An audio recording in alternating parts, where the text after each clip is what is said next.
ये हमारा दिमाग है। हम पढ़ते तो बहुत हैं, बट टाइम टू टाइम हमारा दिमाग उसे रिटेन नहीं कर पाता। जैसे हमने बिजनेस स्टडी में बहुत कुछ पढ़ा है, बट जब हमारे पास केस स्टडी सॉल्व करने की बात आती है, हम चीज़ों को इस तरह से ऑर्गेनाइज और मेमोराइज नहीं कर पाते जिस तरह से हमें करनी चाहिए थी। इसीलिए ये वीडियो बनाई गई है, क्योंकि आप देखते हैं जो चीज़ें हमने पढ़ी हैं वो टाइम के बाद, कुछ टाइम के बाद लॉस्ट हो जाती हैं। हम इस वीडियो में सीखेंगे कैसे माइंड मैप बनाएं, how to create mind map, और चीज़ों को याद कैसे रखें, मेमोराइज थिंग्स कैसे करें, how to understand case study, किसी भी केस स्टडी को कैसे समझें, और अपना परफेक्ट आंसर कैसे दें किसी भी केस स्टडी के लिए। आप देख रहे हैं commerce fundamental. Welcome in our YouTube channel. First thing first, तो हमारे पास हम देख सीखते हैं how to create mind map और memorize things. Photographic memory are the strongest memory of human being. किसी भी चीज को याद रखने के लिए हम अपने दिमाग में कुछ फोटोज बनाते हैं और उन चीजों को ज्यादा अच्छे से याद कर सकते हैं। हम इसी चीज को हमारी स्टडी में भी इस्तेमाल कर सकते हैं, और जिस तरह से हम इसको बनाएंगे, अपने दिमाग में एक इमेज क्रिएट करेंगे, इसी चीज को माइंड मैप कहते हैं। तो आज हम सीखेंगे कि माइंड मैप कैसे तैयार किया जाता है। आपके सामने एक फोटो है। इस फोटो में आपको करीब करीब 7 फोटो और दिखाई दे रही हैं। ये सभी फोटो हमारे माइंड मैप को क्रिएट करने में मदद करेंगी। आप अपने तरीके से किसी और तरीके से माइंड मैप बना सकते हैं। मैं आपको सिर्फ एक एग्जांपल दे रहा हूं कि आप किस तरह से माइंड मैप बना सकते हैं। हमारी फर्स्ट फोटो में आपको meaning, process, effectiveness and efficiency नजर आ रहा है। मींस जब आप चैप्टर को पूरा याद कर रहे हैं, आप उन चैप्टर को अलग अलग सेगमेंट में इस तरह से डिवाइड कीजिए कि आपको एक सेगमेंट का पूरा हिस्सा याद रहे, फिर दूसरे सेगमेंट का पूरा हिस्सा याद रहे। तो इस सेगमेंट में जो आपका फर्स्ट चैप्टर है, इस पूरे यूनिट में जो फर्स्ट चैप्टर है, उसमें meaning, process, effectiveness and efficiency के बारे में कुछ बताया गया था। अब मीनिंग क्या था उसका, जो मैनेजमेंट है उसका मीनिंग क्या है, उसकी प्रोसेस क्या थी, इफेक्टिवनेस और एफिशिएंसी में क्या संबंध है, इफेक्टिवनेस किस चीज से संबंधित है और एफिशिएंसी किस चीज से संबंधित है, ये आपको याद होना चाहिए। जो इफेक्टिवनेस है हमारा टाइम से रिलेटेड है, और एफिशिएंसी जो है वो कॉस्ट से रिलेटेड है। इफेक्टिवनेस का मतलब होता है कि हम किसी भी चीज को जो है टाइम एफिशिएंट वे से, no matter what is the cost, time efficient way से बनाएंगे, काम करेंगे। और एफिशिएंसी के में जब हम बात कर रहे हैं तो हम कॉस्ट एफिशिएंट मैनर से, टाइम चाहे कितना भी लगे, जब ये हम माइंड मैप तैयार कर रहे हैं तो हम इस चीज को इस तरह से याद रखेंगे कि हमारा इस पार्ट में क्या था और क्या नहीं था। अब जो दूसरा सेगमेंट है हमारे माइंड मैप का, वो है लेवल ऑफ मैनेजमेंट।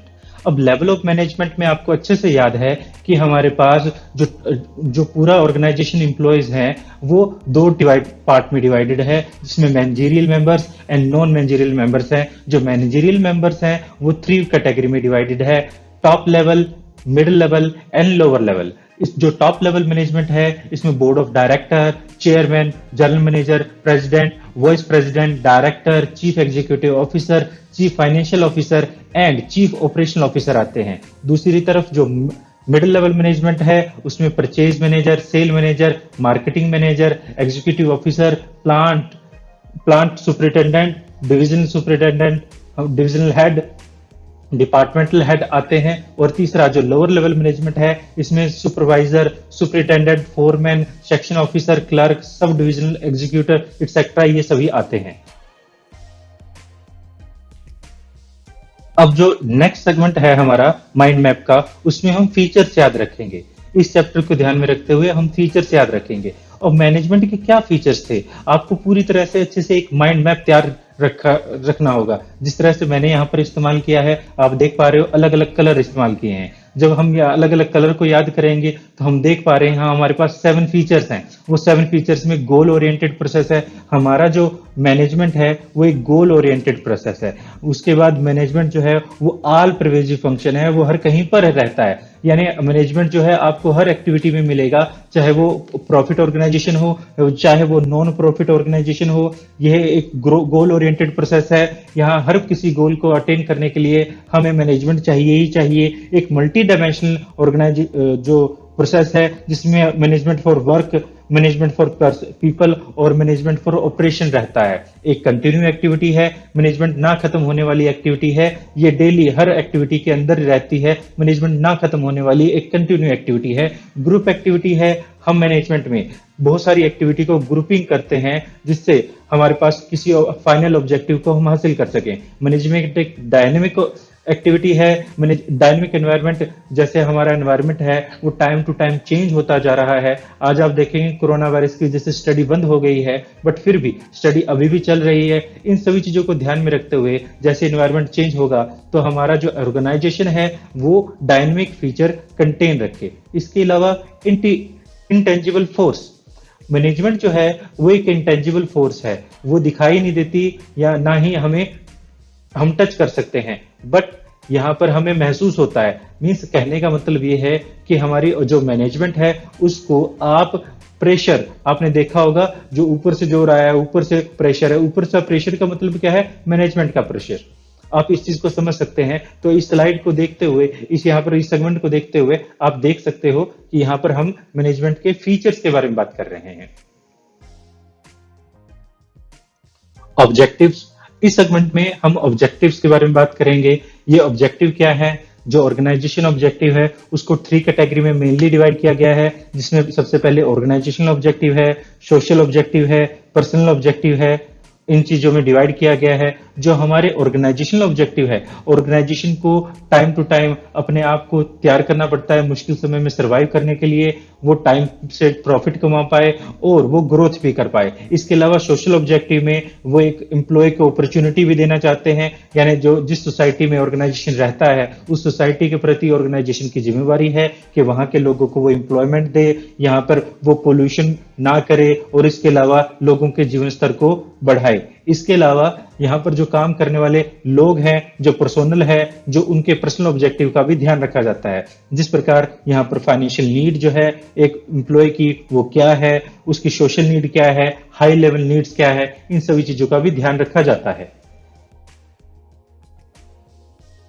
इस सेगमेंट में हम बात करेंगे हमारी ऑर्गेनाइजेशन के मैनेजमेंट में, मैनेजमेंट के क्या इंपॉर्टेंस है ऑर्गेनाइजेशन में। मैनेजमेंट एक एफिशिएंसी इंक्रीज करने का काम करती है एम्प्लॉयज के अंदर, हमारे पास गोल को अचीव करने में मदद करती है। ये डायनेमिक जो एनवायरनमेंट है उसको क्रिएट करती है, ये हेल्प करती है पर्सनल ऑब्जेक्टिव को हासिल करने में, और ये किसी ऑर्गेनाइजेशन के मेन ऑब्जेक्टिव को, सोशल ऑब्जेक्टिव को हासिल करने में भी मदद करती है। आप अब तक ये बात सोच रहे होंगे कि इस वीडियो में हम बहुत ही ज्यादा तेजी से जा रहे हैं। हम ये सारा कुछ पहले कर चुके हैं, डिफरेंट डिफरेंट वीडियोस में आप ये देख भी चुके होंगे। यहाँ पर हम सिर्फ और सिर्फ माइंड मैप क्रिएट करने की बारे में बात कर रहे हैं कि आप माइंड मैप कैसे बनाएंगे। यानी आप जब पूरी तरह से अपने दिमाग में सभी चैप्टर को एक साथ यहाँ पर रखेंगे, सभी चैप्टर्स को एक जगह रखेंगे, तो किस तरह से एक माइंड मैप तैयार करेंगे। इस जो सेगमेंट है उसमें नेचर ऑफ मैनेजमेंट की हम बात कर रहे हैं, मैनेजमेंट का नेचर कैसे है। मैनेजमेंट में नेचर के अंदर हम ये चेक कर रहे थे मैनेजमेंट एक आर्ट है या साइंस है या फिर दोनों है, इसके अलावा क्या वो प्रोफेशन तो नहीं है। जब हम मैनेजमेंट के आर्ट की बात करते हैं तो मैनेजमेंट एज ए आर्ट, उसमें एग्जिस्टिंग थ्योरेटिकल नॉलेज होनी चाहिए, पर्सनल अप्लीकेबिलिटी होनी चाहिए, based on practice and creativity होना चाहिए। हम देख सकते हैं मैनेजमेंट इन सभी पॉइंट्स पर खरा उतरता है तो मैनेजमेंट हम आर्ट कह सकते हैं। हमारे पास साइंस साइंस होने के लिए मैनेजमेंट को क्या होना चाहिए, सिस्टमेटिक बॉडी ऑफ नॉलेज होना चाहिए, प्रिंसिपल बेस्ड ऑन एक्सपेरिमेंट होना चाहिए और यूनिवर्सल वैलिडिटी होना चाहिए। हम देखते हैं हमारा जो मैनेजमेंट है वो यूनिवर्सल वैलिडेट तो नहीं है, बट यहाँ पर सिस्टमेटिक बॉडी ऑफ नॉलेज और प्रिंसिपल बेस्ड ऑन एक्सपेरिमेंट है, तो हम ये कह सकते हैं मैनेजमेंट पूरी तरह से आर्ट है, या मैनेजमेंट कुछ साइंस है, कुछ के अंदर हम कह सकते हैं अप्लाइड साइंस है, या दोनों को मिला के कह सकते हैं मैनेजमेंट साइंस और आर्ट दोनों है। इसके अलावा क्या मैनेजमेंट हमारा प्रोफेशन हो सकता है। प्रोफेशन को चेक करने के लिए आपको याद होगा हमें यहाँ पर 5 बातों का ख्याल रखना पड़ा था, जिसमें well defined body of knowledge. Yes, management हमारा well defined body of knowledge है, यहाँ पर रिस्ट्रिक्टेड एंट्री नहीं है, यहाँ पर प्रोफेशनल एसोसिएशन तो है बट उसको फॉलो करना जरूरी नहीं है। प्रोफेशनल एसोसिएशन में ऑल इंडिया मैनेजमेंट जो एसोसिएशन है वो इसमें था। यहाँ पर प्रोफेशनल एसोसिएशन के जैसे कोड ऑफ कंडक्ट होता है, मैनेजमेंट का कोई कोड ऑफ कंडक्ट नहीं है और सर्विस मोटिव यहाँ पर होता है, बट पूरी तरह से देखा जाए मैनेजमेंट प्रोफेशन नहीं है। इस सेगमेंट में हम ये याद रखने की कोशिश करेंगे कि हमारा कोऑर्डिनेशन क्या है, मैनेजमेंट क्या, ये एसेंस कैसे है, इसका मीनिंग क्या है, इसके फीचर क्या है, इसकी इंपॉर्टेंस क्या है। इसका मीनिंग आपको याद होगा, it refer to the process throughout which harmony is established among different activity of organisation, जिसमें हम डिफरेंट एक्टिविटी जो ऑर्गेनाइजेशन की है उसमें हार्मनी क्रिएट करने का काम करते हैं। आपको शायद याद होगा पिछली वीडियोस देखकर कि हमारा जो कोऑर्डिनेशन है वो ही काम करता है 2+2 को 5 बनाने में। तो हमारा ये सभी एक्टिविटी को इस तरह से ग्रुप करता है और ग्रुपिंग करता है एक्टिविटी को। हम कह सकते हैं किस तरह से ऑर्डर किया जाएगा, एक एक्टिविटी के बाद कौन सी एक्टिविटी आएगी, ये हम इस कोऑर्डिनेशन में देख रहे थे। ये मैनेजमेंट का एसेंस क्यों है, ये 5 एक्टिविटी में से कोई एक छठी एक्टिविटी क्यों नहीं है, क्योंकि कोऑर्डिनेशन ना होगा तो मैनेजमेंट ही ना होगी। तो हम ये बात कर रहे थे कोऑर्डिनेशन के फीचर क्या है, जैसे कोऑर्डिनेशन एक इंटीग्रेट करता है ग्रुप एफर्ट को, एक यूनिटी ऑफ एक्शन देता है, कंटिन्यू प्रोसेस है, ऑल परवेजिव फंक्शन है, रिस्पॉन्सिबिलिटी ऑल मैनेजर्स की है, एक डेलिबरेटली कह सकते हैं फंक्शन है, ये अपने आप से क्रिएट नहीं होता, मैनेजर की जिम्मेवारी है कोऑर्डिनेशन को क्रिएट करना। तो ये क्यों जरूरी है, ये इस वजह से जरूरी है कि अगर ऑर्गेनाइजेशन का साइज ज्यादा बड़ा होगा तो कोऑर्डिनेशन की जरूरत पड़ेगी। फंक्शनल डिफरेंस है, अलग अलग फंक्शन में अलग अलग कामों में अंतर है, अलग अलग ऑर्गेनाइजेशन में अंतर है, उनके साइज की वजह से हो सकता है, वर्क की वजह से अंतर है, इस वजह से यहाँ पर डिफरेंस आ जाता है। स्पेशलाइजेशन की जरूरत रहती है, इस वजह से भी कोऑर्डिनेशन की जरूरत है। इंटरडिपेंडेंसी है, अलग अलग प्रोसेस एक दूसरे पर इंटरडिपेंडेंट है, ये भी रीजन है बड़ी ऑर्गेनाइजेशन में कोऑर्डिनेशन की जरूरत रहती है।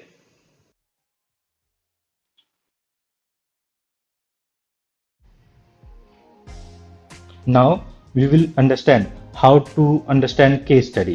केस स्टडी को कैसे समझें। सबसे पहले हमें जरूरी है ये केस स्टडी है क्या। केस स्टडी जो है वो किसी भी थ्योरेटिकल और प्रैक्टिकल जो सिचुएशंस हैं उनको मिलाकर अगर हम देखें तो वो केस स्टडी कहलाता है। केस स्टडी के अंदर कुछ थ्योरेटिकल कॉन्सेप्ट जो आपकी बुक से जो आपने पढ़ा है, मैनेजमेंट से रिलेटेड जो आपने पढ़ा है वो कॉन्सेप्ट है, और प्रैक्टिकल कॉन्सेप्ट वो कॉन्सेप्ट है जो आप रियल वर्ल्ड में इनको इम्प्लीमेशन, जो थ्योरेटिकल कॉन्सेप्ट को रियल वर्ल्ड में इम्प्लीकेशन करते हो तो वो थ्योरेटिकल कॉन्सेप्ट जैसे नहीं रहते, कुछ अपने आप में अलग हो जाते हैं। तो वो सिचुएशन हमारी प्रैक्टिकल सिचुएशन है। जो केस स्टडी है इन दोनों का मिक्सअप है। कैसे, हमें पता करना पड़ेगा ये थ्योरेटिकल कॉन्सेप्ट है क्या। Every case study consists some theoretical concept. When you read your case study related to content of case study to your theoretical concept, you already have study.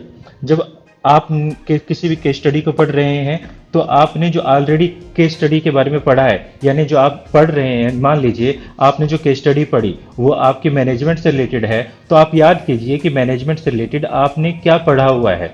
जो थ्योरेटिकल कॉन्सेप्ट आपने क्या पढ़े हैं वो सारे theoretical concept case study में है या नहीं है। उसके बाद हम देखते हैं प्रैक्टिकल और रियल सिचुएशन। रियल सिचुएशन वो है जो कोई भी केस स्टडी जो बनती है वो उसमें कुछ रियल सिचुएशन हमेशा रहती है। Every case study is related with the actual word. You can say that theoretical concept are identified for actual situation given in the case study. हम यहाँ पर ये देखते हैं कि जो एक्चुअल सिचुएशन हमें दी गई है केस स्टडी में वो हमारे थ्योरेटिकल कॉन्सेप्ट से कैसे जुड़े हुए हैं। वैसे तो देखा जाए थ्योरेटिकल और प्रैक्टिकल दोनों साथ में चलते हैं। इस तरह से हमारे पास दोनों थ्योरेटिकल और प्रैक्टिकल दोनों चीजों को मिलाकर ही हमारे पास केस स्टडी बनती है। तो केस स्टडी है क्या। Finally the case study is the mixture of theoretical and practical things. You have identify you have to identify theory given in the case study. और अगर आप पहले तो आइडेंटिफाई करेंगे कि थ्योरी क्या गिवन है, अगर आप ये नहीं कर पा रहे हैं तो आप प्रैक्टिकल जो गिवन है आप उसको रिलेट करेंगे जो आपको थ्योरी दी गई है। इस तरह से हमारे पास अब हम ये पढ़ते हैं कि how to give perfect answer for the case study. अब हमने सीखा है माइंड मैप कैसे बनाएं, हमारे पास अंडरस्टैंड जो कैसे करें हमारी केस स्टडी को। अब हम राइटली आंसर कैसे करें, इसके लिए सबसे पहले हमें किसी भी केस स्टडी को केयरफुली पढ़ना जरूरी है। जैसे एग्जाम्पल के तौर पर हमारे पास ये एक केस स्टडी दी गई है, इसे हम एक बार पढ़ लेते हैं। Rihan, Rohan, Sohan and Mohan are 3 friends. They work in the same company. One day they were having a conversation when Rohan said, I have purchased 2 new machinery and it have become very difficult to motivate worker at shop floor to use these machines. यहाँ shop floor का मतलब है ground floor, यहाँ पर ground floor का मतलब है platform area जहाँ पर हमारे वर्कर काम कर रहे हैं। Sohan said, I am facing problem in finding the exact number of type of employee for my department। और मोहन कहता है to decide I have to decide the long term plans of organisation and I am responsible for overall welfare of the organisation. हमें यहाँ पर ये identify करना है ये जो तीनों फ्रेंड्स है क्या ये सेम लेवल ऑफ मैनेजमेंट से बिलोंग करते हैं या अलग अलग लेवल ऑफ मैनेजमेंट से बिलोंग करते हैं। तो हमें यहाँ पर पहले देखना पड़ेगा कि आप देख रहे हैं आइडेंटिफाई करना पड़ेगा केस स्टडी को, डिफरेंट थिंग्स को। जैसे हमने आइडेंटिफाई किया जो रोहन है वो मोटिवेट कर रहा है, जो सोहन है वो एम्प्लॉयज और डिपार्टमेंट में कितने एम्प्लॉयज होंगे वो डिसाइड करने की कोशिश कर रहा है, और जो मोहन है वो सभी का वेलफेयर चाहता है। इसके लिए हमारे पास हम देखेंगे कि हमने जो माइंड मैप बनाया था उसमें ये सारी चीजें किस पर्टिकुलर सेक्शन से हैं। ये लेवल ऑफ मैनेजमेंट से हैं, top middle and lower level. यहाँ पर इसको देखने के बाद हम अब आइडेंटिफाई कर सकते हैं कि हमारे पास अब क्या आंसर रहेगा।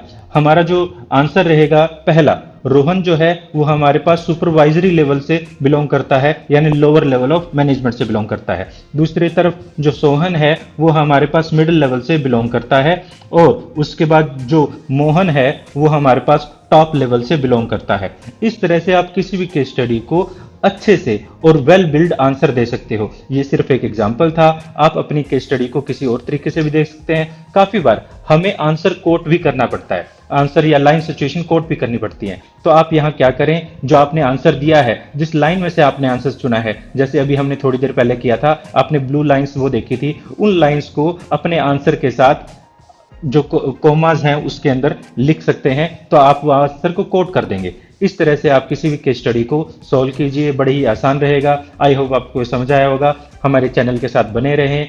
Thank you. चैनल को सब्सक्राइब करें और शेयर करना बिल्कुल ना भूलें। Thank you. मिलते हैं फिर किसी और वीडियो में।